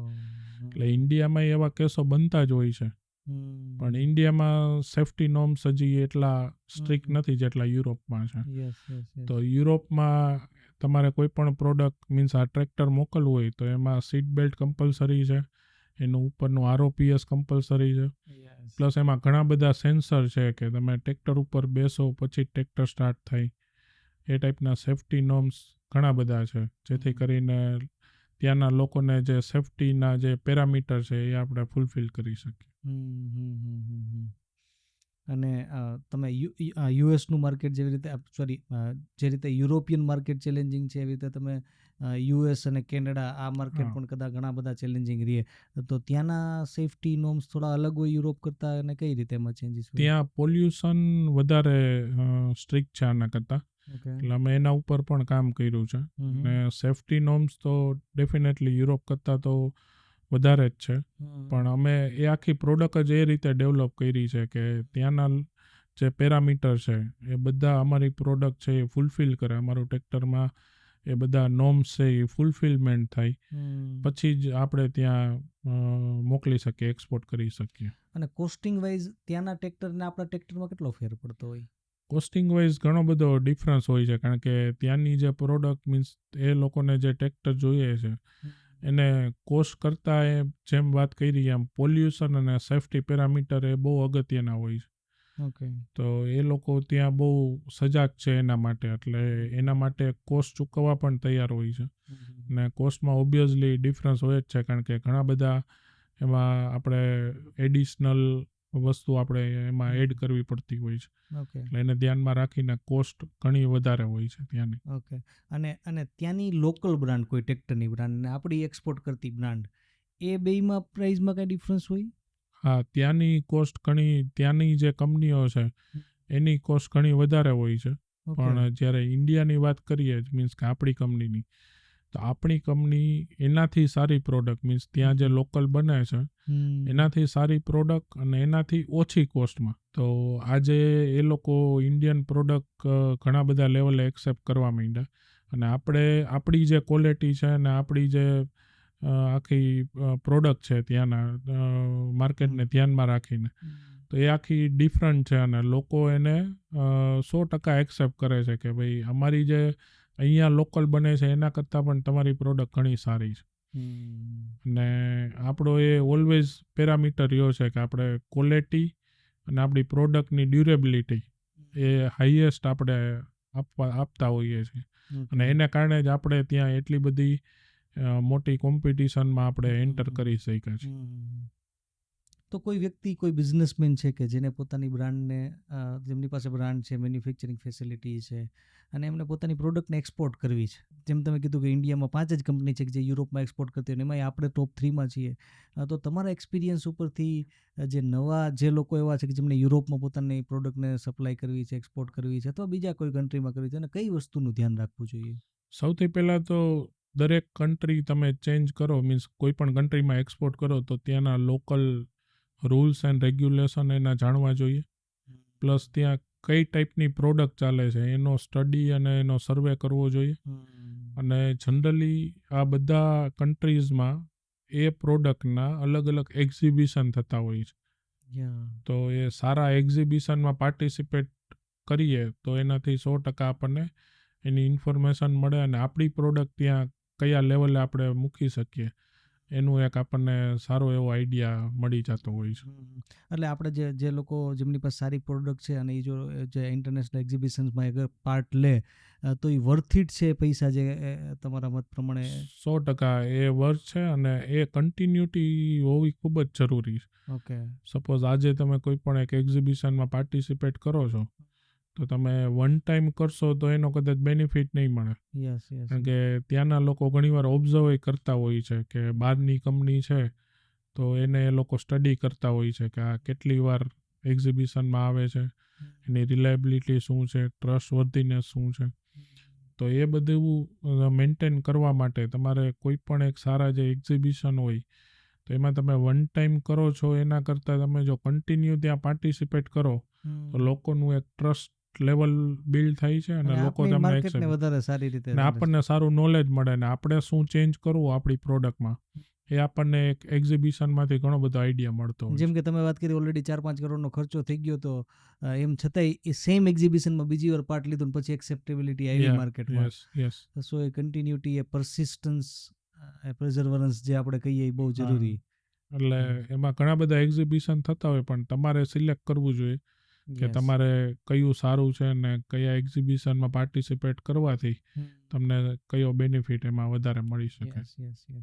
હવે ટ્રેક્ટરની આપણે વાત કરીએ, જેમ તમે કીધું સ્ટાર્ટિંગમાં જ્યારે તમારું કોઈનું ઓબ્વિયસલી નવું ટ્રેક્ટર હતું એટલે નીકળે તો એવું લાગે કે બકરું નીકળું, એટલે ડિઝાઇન તો એમાં ફોકસ જ ના કરતા હોય અને પછી ધીમે ધીમે first generation, second generation, third, એવી રીતે અત્યારે આપણા ટ્રેક્ટરની 8th જનરેશન ઓલરેડી લોન્ચ તમે કરી નાખી. તો ડિઝાઇન વાઇઝ એમાં શું ડિફરન્સ આવ્યો અને કઈ રીતે એમાં તમે કામ કર્યું? ડિઝાઇનની વાત કરીએ ને કેવિનભાઈ, તો 5th જનરેશન સુધી અમારી ડિઝાઇન છે ને એ ટ્રેડિશનલ ટ્રેક્ટર જેવી જ હતી. ઓકે. કે જે માર્કેટમાં ટ્રેક્ટર આવતા હતા એ ટાઈપની. ત્યાર પછી અમે એમાં ચેન્જ લઈ આવ્યા અને 7th જનરેશન જે છે એ અમે આખું એરોડાયનામિક શેપથી ટ્રેક્ટર લોન્ચ કર્યું. ઓકે. તો એ સમયમાં તમે જુઓ ને તો કાર હોય કે બાઇક હોય, ટુ વ્હીલર હોય, તો એમાં એ આખું સ્ટાર્ટ થઈ ગયું હતું કે ભાઈ એ જે પ્રોડક્ટ આવે એ આખી એરોડાયનામિક શેપ હોય, લેટેસ્ટ હોય, બ્યુટીફુલ ડિઝાઇન હોય, લોકોને ગમે એવી હોય. પણ એ ચેન્જ છે ને એ ટ્રેક્ટરમાં નહોતો. ટ્રેક્ટર તમે 20 વર્ષ પહેલાંનું જુઓ કે અત્યારનું જુઓ તો એમાં કલરમાં જ તમને ડિફરન્સ દેખાય, ડિઝાઇન ઓલમોસ્ટ સેમ જ હોય. તો અમે આખો ટ્રેન્ડ અમે ચેન્જ કર્યો અને એક આખી એરોડાયનામિક શેપ છે એ અમે 7th જનરેશનથી સ્ટાર્ટ કર્યું. અને 8th જનરેશનમાં તો અમે એનાથી ને લેટેસ્ટ આખું લુક આપ્યું. એમાં પ્રોજેક્ટર લેમ્પ અમે આપ્યા. પ્રોજેક્ટર લેમ્પ જનરલી કારમાં તમે ટોપ મોડેલમાં જાઓ તો જ એ વસ્તુ મળતી હોય છે. અમે એ આજ કોઈ પણ અમારું બેઝિક મોડેલ કોઈ ખેડૂત લે કે જેની કોસ્ટ અરાઉન્ડ 3.5 લાખ જેવી છે, તો એમાં પણ અમે ફેસિલિટી આપીએ છીએ. અને કદાચ યુરોપનું અમારું લેટેસ્ટ કે એકદમ હાઈ ફીચર્સવાળું ટ્રેક્ટર જુઓ તો એમાં પણ એ વસ્તુ અમે આપીએ છીએ. એટલે જેને કહેવાય ને કે પ્લસ ટ્રેક્ટરમાં કલર, હવે કલર જનરલી રેડ અથવા બ્લુ, લાલ અથવા બ્લુ બે જ કલર આવતા. અમે first time black colour start કર્યો અને વ્હાઇટ પણ. એટલે આજે અમારી પાસે કલરની વાત કરીએ તો 11 જેવા કલર અમે મિની ટ્રેક્ટરમાં આપીએ છીએ. એટલે જેવી કસ્ટમરની રિક્વાયરમેન્ટ એ પ્રમાણે, નહીં તો જનરલી 2 જ કલર ટ્રેક્ટરમાં આવતા. એટલે તમે જેમ વાત કરી ને કે ભાઈ શું તમે ચેન્જ કર્યું, તો એમાં અમે ફીચર્સ, પછી મોબાઈલ ચાર્જર છે, તો અત્યારે આજની તારીખમાં હાઈએસ્ટ સ્માર્ટફોન ખેડૂતો યુઝ કરતા હોય છે અને સ્માર્ટફોન એક બેઝિક જરૂરિયાત થઈ ગઈ આજના સમયમાં. તો અમે એનું ચાર્જર આપીએ છીએ, પાણીની બોટલનું સ્ટેન્ડ આપીએ છીએ. તો એ બધા બહુ નાના ફીચર્સ છે પણ બહુ ઇમ્પોર્ટન્ટ છે. પ્લસ ક્લચ સેફ્ટી સ્વિચ આપીએ છીએ કે ટ્રેક્ટર ન્યુટ્રલમાં હોય અથવા ક્લચ હોય તો જ ટ્રેક્ટર સ્ટાર્ટ થાય. જનરલી બીજા ટ્રેક્ટરમાં નથી હોતું અને અમે ઘણા વર્ષોથી આપીએ છીએ. એમાંય એક રીઝન એવું છે કે અમે કસ્ટમરનો ફીડબેક લેતા હતા. તો એક ગામમાં અમે ગયા હતા, તો અમારા એક ગ્રાહક હતા, એણે અમને એક સજેશન આપ્યું કે ભાઈ તમે ટ્રેક્ટરમાં આવું કંઈક કરો, કારણ કે ટ્રેક્ટર છે ને એ ગામડામાં ચાવી સાથે એમનામ હોય. ટ્રેક્ટર હોય જ્યાં ઢોર બાંધતા હોય ત્યાં ટ્રેક્ટર હોય, ચાવી કાઢવાની ટેવ ઓછી હોય. એટલે ઘણી વખત છોકરાઓ રમતા રમતા ટ્રેક્ટર સ્ટાર્ટ કરે તો એક્સિડન્ટ થાય. ઘણી વખત ખેડૂતે જે લીધું હોય એને ચલાવતા ન આવડતું હોય, નવું જ લીધું હોય, તો એ વાડીએ જાય તો કૂવાની આજુબાજુમાં જ બધી વસ્તુ રાખતા હોય, તો ભૂલથી ટ્રેક્ટર સ્ટાર્ટ કરે તો ટ્રેક્ટરનું એક્સિડન્ટ થઈને કૂવામાં જાય. એવા ઘણા બધા કેસીસ અમને ત્યારે જોવા મળ્યા હતા. તો અમે આજથી 10 વર્ષ પહેલાં અમે ક્લચ સેફ્ટી સ્વિચ અને ન્યુટ્રલ સ્વિચ આપીએ છીએ, જેનાથી સેફ્ટી એક વધી જાય કે તમે એ કારમાં તો હવે કમ્પલસરી આવ્યું ને, હવે તો ઓલમોસ્ટ બધામાં સેફ્ટી વાઇઝ કમ્પલસરી થઈ ગયું. પણ અમે બહુ ટાઈમ પહેલાં એ વસ્તુ ઇમ્પ્લિમેન્ટ કરેલી હતી અમારી પ્રોડક્ટમાં. જેનાથી એક સેફટી ફેક્ટર જે આપણે ખેડૂતોનું કરી શકીએ એના માટે અમે ફીચર્સ આખું એડ કરેલું હતું ઘણા ટાઈમ પહેલાં. એટલે ડિઝાઇન અને એમાં પણ કસ્ટમરની રિક્વાયરમેન્ટને અન્ડરસ્ટેન્ડ કરીને કરાતી ડિઝાઇન એમ એ બે વસ્તુને કોમ્બિનેશન કરીને આપતા હોઈએ. હવે સતીશભાઈ, અત્યારે દુનિયા બહુ ઝડપથી બદલે છે. તમે જોશો તો ઘણું બધી વસ્તુઓ દરેક લેવલમાં એટલું બધું ડ્રાસ્ટિકલ ચેન્જીસ આવે છે. દરેક પ્રોડક્ટ હોય, સર્વિસ હોય. તો તમે તો જેમ વાત કરી નાનકડા આઈડિયાને અત્યારે તમે ગ્લોબલ બ્રાન્ડ તરીકે કન્વર્ટ કરી, પણ હવે ફ્યુચરની જ્યારે આપણે વાત કરીએ ત્યારે ઓબ્વિયસલી એમાં R&D, રિસર્ચ એન્ડ ડેવલપમેન્ટ, જે ઇનોવેશન જે છે એનું હજી બહુ મોટો રોલ હોય ને ક્યાંક ને ક્યાંક આપણે જોશું તો ઇન્ડિયન કંપની જે છે એ ગ્લોબલ જે સ્ટાન્ડર્ડ R&Dના જે સ્ટાન્ડર્ડ છે એમાં એ કોસ્ટિંગ કરતાં પહેલાં ખચકાય કે ભાઈ આનો મને રિવોર્ડ મળશે કે નહીં, એ રિવોર્ડિંગ હશે કે નહીં. તો એઝ અ ઇન્ડિયન બ્રાન્ડ તરીકે, એઝ અ બહુ લોકલ લેવલની બ્રાન્ડ તરીકે R&D અને ઇનોવેશનનો તમારા મત પ્રમાણે શું રોલ છે? 100% કેવિનભાઈ, અત્યારે ટાઈમ છે એ બહુ જ ફાસ્ટ ચાલી રહ્યો છે અને રોજ દરેક પ્રોડક્ટમાં નવું ઇનોવેશન આવતું હોય છે. એટલે 100% સમયની સાથે ચાલવું ખૂબ જ જરૂરી છે. અમારા R&D ડિપાર્ટમેન્ટની વાત કરીએ તો રિસેન્ટલી અમે એક ઓટોમેટિક ટ્રેક્ટર લોન્ચ કર્યું. ઓટોમેટિક એટલે જેવી રીતે કાર ઓટોમેટિક આવે કે એમાં ગિયર હોય જ નહીં, એ સ્પેસિફિક યુઝ માટેનું ટ્રેક્ટર છે. પણ એ ઇન્ડિયામાં અમે બીજી કે ત્રીજી જ કંપની છીએ કે જેને એ ટાઈપનું ટ્રેક્ટર મિની ટ્રેક્ટરમાં આપ્યું. એટલે અમારું R&D એકદમ અગ્રેસિવ છે એના માટે. અને અમે રોજ એગ્રીકલ્ચર અને ટ્રેક્ટરમાં શું નવું આવે છે, શું નવું આવી શકે એના ઉપર ઓલવેઝ એલર્ટ હોય છે. અને જ્યારે અમે કોઈ પણ નવા એક્ઝિબિશન કે નવી પ્રોડક્ટનો સર્વે કરતા હોય ત્યારે ધ્યાને રાખતા હોઈએ છીએ. પ્લસ લોકોની શું અગવડતા છે, ખેડૂતોની શું અગવડતા છે, ખેડૂતને હજી શું પ્રોબ્લેમ છે ખેતીમાં, અને એને આપણે કેવી રીતે બહુ ઓછા કોસ્ટમાં આપણે એને ચેન્જ લઈ આવી શકીએ, ઓછા કોસ્ટમાં આપણે એને એકદમ સારું સોલ્યુશન આપી શકીએ. એના માટે હંમેશા અમારી ટીમ, R&D ટીમ છે એ કામ કરતી હોય છે. ફ્યુચર 100% રોબોટિક્સ અને ઇલેક્ટ્રિક ટ્રેક્ટરનું છે, તો એના ઉપર પણ અમારી કંપની અત્યારે કાર્ય ચાલુ જ છે. ઇલેક્ટ્રિક ટ્રેક્ટર અત્યારે જેમ કાર અને 2-વ્હીલર ઇલેક્ટ્રિક આવવા માંડ્યા એવી રીતે ટૂંક સમયમાં ટ્રેક્ટરમાં પણ ઇલેક્ટ્રિક ટ્રેક્ટર આવશે. ઓકે. એના ઉપર તાકાતથી કામ કરે આને જેમ જ? હા, 100% એનાથી. એ એગ્રીકલ્ચર છે એટલે એમાં કદાચ થોડું લેટ ઇમ્પ્લિમેન્ટેશન થશે, કારણ કે અત્યારે હજી જે ટેકનોલોજી છે એ જે એકચ્યુઅલ ખેડૂતને જોઈએ છે કે એની 10-12 કલાક એની લાઈફ ચાલે, બેટરીની લાઈફ છે, એ ટાઈપની હજી ટેકનોલોજી આવી રહી છે. એટલે બહુ જ ટૂંક સમયમાં ઇલેક્ટ્રિક ટ્રેક્ટર પણ માર્કેટમાં આવી જશે. અને રોબોટિક્સની તમે વાત કરી અને એઆઈની વાત કરી, તો એઆઈ ને ટ્રેક્ટરનું શું કનેક્શન? એઆઈ અને રોબોટિક્સની વાત કરીએ આજના સમયમાં તો એ પણ એટલું ઇમ્પોર્ટન્ટ ફેક્ટર છે, કારણ કે મેં કીધું એમ અત્યારે લેબર મળતા નથી, ટ્રેક્ટરના ડ્રાઈવરો મળતા નથી. તો અમે એક એવું પણ સોલ્યુશન લઈને આવ્યા છીએ કે એમાં ડ્રાઈવરલેસ ટ્રેક્ટર, તમારે એ સોફ્ટવેર એનો આવે અને એના ઇક્વિપમેન્ટ આવે, એ ટ્રેક્ટરમાં ફિટ કરી દો તો તમારે ડ્રાઈવરની જરૂર નથી, ઓટોમેટિક ટ્રેક્ટર એનું કામ કરીને. Driverless tractor? યસ. ઓકે, થોડુંક એને ડિટેલમાં એક્સપ્લેન. ડ્રાઈવરલેસ ટ્રેક્ટર એટલે એમાં એવું છે કે ટ્રેક્ટર છે ને એમાં ડ્રાઈવરની જરૂર જ ન પડે, અને એના અલગ અલગ ઇક્વિપમેન્ટ આવે, એનો સોફ્ટવેર આવે, અને એ ઓલરેડી અત્યારે માર્કેટમાં આવી ગયું છે અને ઘણા બધા લોકોએ આપણા ટ્રેક્ટર ઉપર એ ફિટ પણ કરેલું છે. ઇન્ડિયામાં આવી ગયું છે અને ઘણા બધા લોકોએ ફિટ પણ કરેલું છે અને એ સક્સેસ છે. એટલે એ એક્ઝેક્ટ કઈ રીતે એનું ઇમ્પ્લિમેન્ટેશન? એના સોફ્ટવેર આવે છે, તમારું જે ફાર્મ હોય એ આખું એમાં ઇન્સ્ટોલ થઈ જાય. ઓકે. પછી તમારે જે આખું ફાર્મિંગ કરવું હોય, કોઈ પણ બે રોની વચ્ચે હલાવવું હોય ક્રોપની વચ્ચે, તો એ તમે એમાં આખું એને ગાઈડ કરી દો અને પછી એ પ્રમાણેના જે ડિફરન્ટ સ્ટેરિંગનું ઇક્વિપમેન્ટ આવે, એક્સિલેટરનું આવે, ક્લચનું આવે, તો એ બધું તમે એમાં સેટ કરી દો એટલે ઓટોમેટિક ટ્રેક્ટર એની રીતે ચાલે ડ્રાઈવર વગર. ને એ ઇન્ડિયામાં ઓલરેડી આવી ગયું છે. તો એક સમયે બળદગાડાથી થતી ખેતી અને એક બાજુ ડ્રાઈવરલેસ ટ્રેક્ટર, તો દુનિયા બહુ ઝડપથી બદલે છે. બહુ વધારે સમયથી મીન્સ ઝડપથી બદલે છે અને એમાં સમયની સાથે રહેવું ખૂબ જરૂરી છે. Yes, અને એ true. અમારી કંપની એની સાથે અત્યારે ઓલરેડી તાલ મિલાવીને આગળ વધી રહી છે. Yeah. અને ફ્યુચરમાં એક્સપાન્શનની વાત કરીએ તો તમે કઈ રીતે એક્સપાન્શન ટેક્ટર ઇન્ડસ્ટ્રીમાં તમે જેમ એઆઈની વાત થઈ, રોબોટિક્સની વાત થઈ, ગ્લોબલી હવે તમે બીજું કંઈ એના સિવાય કંઈ તમે જોવો છો કે આ આવી શકે, અથવા ટ્રેક્ટરનું રિવોલ્યુશન થઈ, જેમ કેમ મિની ટ્રેક્ટર નવું જ ટ્રેક્ટર આવ્યું તો એવું કંઈ નવું વર્ઝન બની શકે, તમારું શું લાગે તમને એમાં? એમાં મેં કીધું એમ ઘણી બધી ટેકનોલોજી આવનારા સમયમાં હજી આવશે. જી.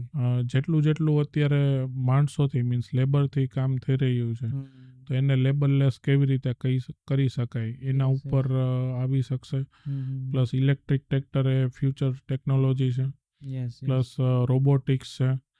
એ સિવાય ડ્રોન ટેકનોલોજી તમને કદાચ ખ્યાલ હશે, એગ્રીકલ્ચરમાં ડ્રોન ટેકનોલોજી ખૂબ સરસ દવા છાંટવામાં ને એમાં ચાલી રહી.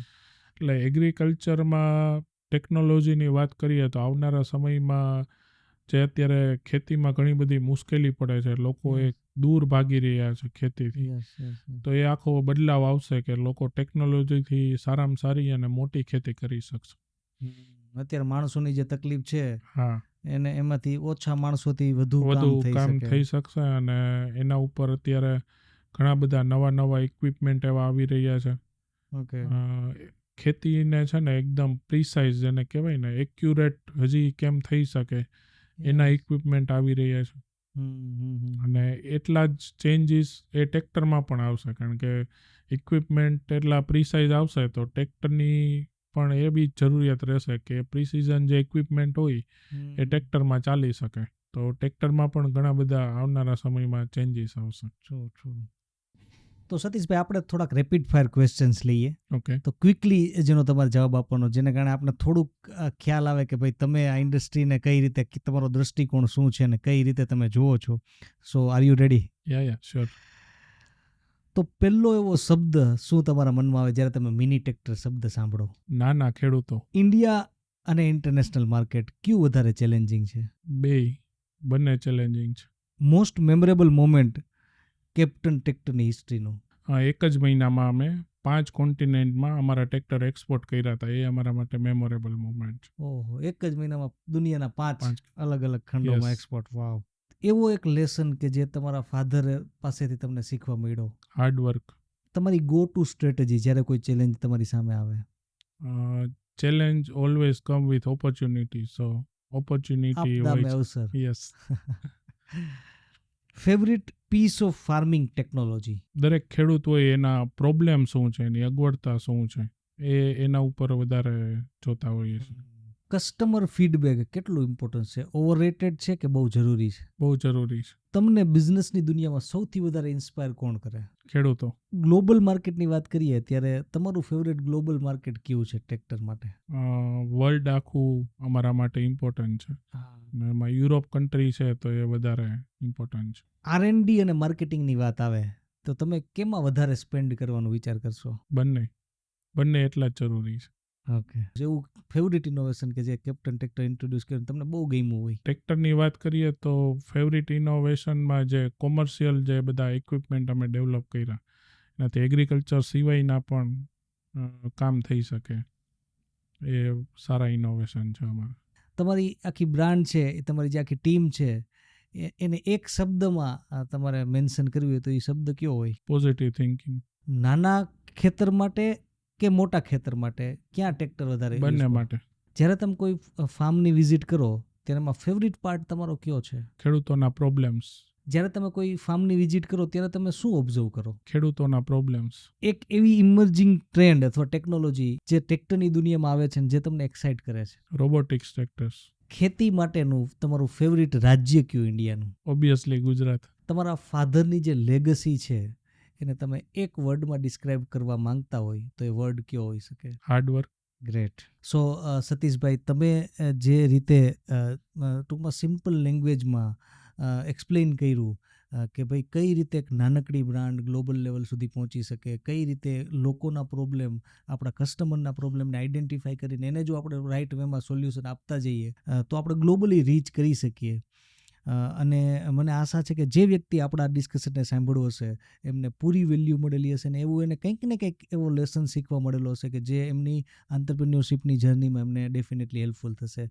સો thank you very much. Thank you so much. Thank you કેવિનભાઈ, થેન્ક યુ વેરી મચ.